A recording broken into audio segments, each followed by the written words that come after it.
Lisan kita ini dari perkataan ini dapat mengeluarkan 3 ragam, 3 bentuk. Berkata Al-Imam Muhammad bin Idris As-Syafi'i, macam ragam pertama, pokok yang pertama yang keluar dari lisan ini mendatangkan pahala, membawa kita ke dalam surga, mendatangkan kebaikan. Apa itu? Bentuk yang pertama itu, apabila lisan ini berkata kebaikan, ta'muruna bil ma'ruf wa tanhauna 'anil munkar, membaca Al-Qur'an, zikrullah, tasbih, tahmid, menganjurkan kebaikan, maka bentuk perkataan yang seperti ini mendatangkan pahala, mendatangkan keuntungan, membawa kita ke jalan, ke jenjang surga. Ini bentuk perkataan yang pertama. Ada bentuk yang kedua, yang jelas-jelas mendatangkan dosa. Ini yang dikatakan oleh Imam Syafi'i, 3 macam bentuk perkataan yang keluar dari lisan ini. Yang kedua mendatangkan dosa. Perkataan apa itu? Perkataan yang berbentuk kezaliman, fitnah, memaki, mengecam, menyakitkan, menggibah, namimah, perkataan yang membawa kepada kejahatan, perkataan-perkataan keji, itu jelas mendatangkan dosa, membawa kita ke jenjang api neraka jahanam. Ini jelas. Ada perkataan yang terselip di tengah, bentuk perkataan yang terselip di tengah, tidak mendatangkan pahala, juga tidak membawa dosa. Ini yang di tengah.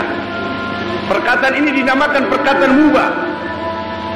Ini Imam Syafi'i, imam kita, Imam Muhammad bin Idris melarang, mencegah perkataan yang mubazir. Apa itu? Dongeng-dongeng kosong.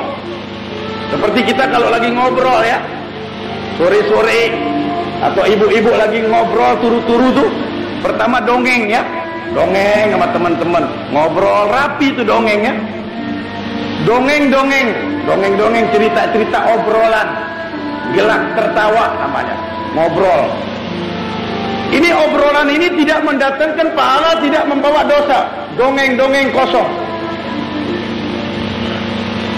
Perkataan yang tidak membawa pahala, tidak membawa dosa, perkataan mubah di tengah. Dongeng-dongeng kosong, obrolan-obrolan kosong. Ini merupakan lampu kuning. Kalau lampu ini sudah kuning, kita lihat di jalan, jatuhnya ke hijau apa ke merah? Kita tanya. Jatuhnya kemana itu? Kalau sudah kuning, cepat jatuh ke merah. Jadi pertama, kalau kumpul nih, maaf, baik kaum bapak, baik kaum ibu, kalau udah ngobrol-ngobrol dongeng, pertama obrolan kosong, dongeng. Lama-lama udah dari lampu kuning ngelantur tuh omongan. Jatuhnya ke lampu merah, lu nggak denger, lakinya si Anu tuh kawin lagi di bawah tuh. Udah mulai jatuh ke lampu merah tuh, benar gak? Baru-baru obrolan kosong, lama-kelamaan udah nggak ada yang diobrolin, ceritakan kejelekan tetangganya, kawan-kawannya, berbentuk ghibah, namimah. Jadi Imam Syafi'i melarang, mencegah lampu kuning itu, perkataan yang di tengah, yang tidak mendatangkan pahala, yang tidak membawa dosa, karena Imam Syafi'i tahu perkataan mubah itu jatuhnya ke lampu merah kepada ghibah dan namimah, saudara-saudara. Kalau yang tidak mendatangkan pahala, tidak membuat dosa, sudah dicegah oleh imam kita, bagaimana perkataan yang jelas-jelas berbentuk fitnah, ghibah, namimah. Ini saudara-saudara, membawa kejahatan. Fitnah, kita lihat berapa banyak pertumpahan darah terjadi akibat bencana fitnah. Teror terjadi akibat fitnah. Bencana politik yang mendatangkan pertumpahan darah akibat daripada pemimpin-pemimpin atau sekelompok golongan yang berkata fitnah, ghibah, namimah, mendatangkan bencana kepada umat, saudara-saudara. Di sini. Pertama yang menjaga lidah itu bukan hanya rakyat kecil, tetapi pemimpin-pemimpin lebih dahulu. Baik umara, baik penjabat, baik ulama, itu jaga ini lidahnya. Jadi kalau berbicara di mimbar atau di muka umum, menyampaikan agama harus luruskan hati lebih dahulu. Saya diajari sama saya punya bapak. Dari semenjak saya didorong untuk tablik, itu bapak saya berkata, sebelum kau naik mimbar, kau harus berkandidat. Mohon kepada Allah Ta'ala. Baca Fatihah kepada Rasulullah, kepada datuk-datukmu, supaya kau punya hati ini ikhlas. Harus hati ini bersih. Aku naik di mimbar sebagai mewakili Rasulullah. Penyampaian harus lurus, qala Allah, qala Rasulullah, bukan daripada hawa nafsu. Ini saudara-saudara. Kalau kita melihat guru-guru kita yang terlebih dahulu, seperti Habib Ali bin Abdurrahman Al-Habsyi, itu saya punya rekaman daripada dakwah amanat daripada Habib Ali bin Abdurrahman Al-Habsyi. Terkadang kalau saya rindu ingin mendengar suara-suara ulama terdahulu, saya putar itu rekaman Habib Ali bin Abdurrahman Al-Habsyi yang suaranya masih murni. 20 menit, seperempat jam lebih Habib Ali berbicara. Saya lihat itu pembicaraan isinya qala Allah, qala Rasulullah. Tidak ada berkata aku enggak ada.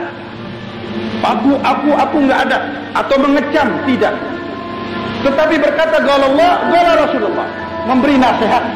Karena juru dakwah, baik itu nabi-nabi, baik itu ulama, mereka itu juru amanat, harus penyampai amanat yang lurus. Begitulah Hud, begitulah Soleh, begitulah Zakaria, begitulah Isa ibnu Maryam. Mereka itu adalah anbiya, nabi-nabi yang diutus oleh Allah, merupakan juru amanat. Hati lurus, lisan lurus, tidak membawa bencana kepada umat, membawa fitnah, ghibah dan namimah. Di sini saudara-saudara. Begitupun juga tokoh-tokoh politik. Kalau berbicara pun juga jangan mengadu domba kepada rakyat. Kalau mengadu domba kepada rakyat, rakyat terjadi pertumpahan darah. Nah, disinilah bertanggung jawab. Baik itu umara, baik itu pemimpin, baik itu ulama. Besok tanggung jawabnya lebih besar indallah, di mana yaumul qiyamah, saudara-saudara. Bakal digantung Tuhan. Kalau hatinya tidak lurus, lisannya tidak lurus, mereka bukan merupakan juru amanat yang lurus, yang amanat, tetapi tujuannya adalah untuk kepentingan kantong, kepentingan pengaruh, kepentingan kedudukan, akibatnya ghibah.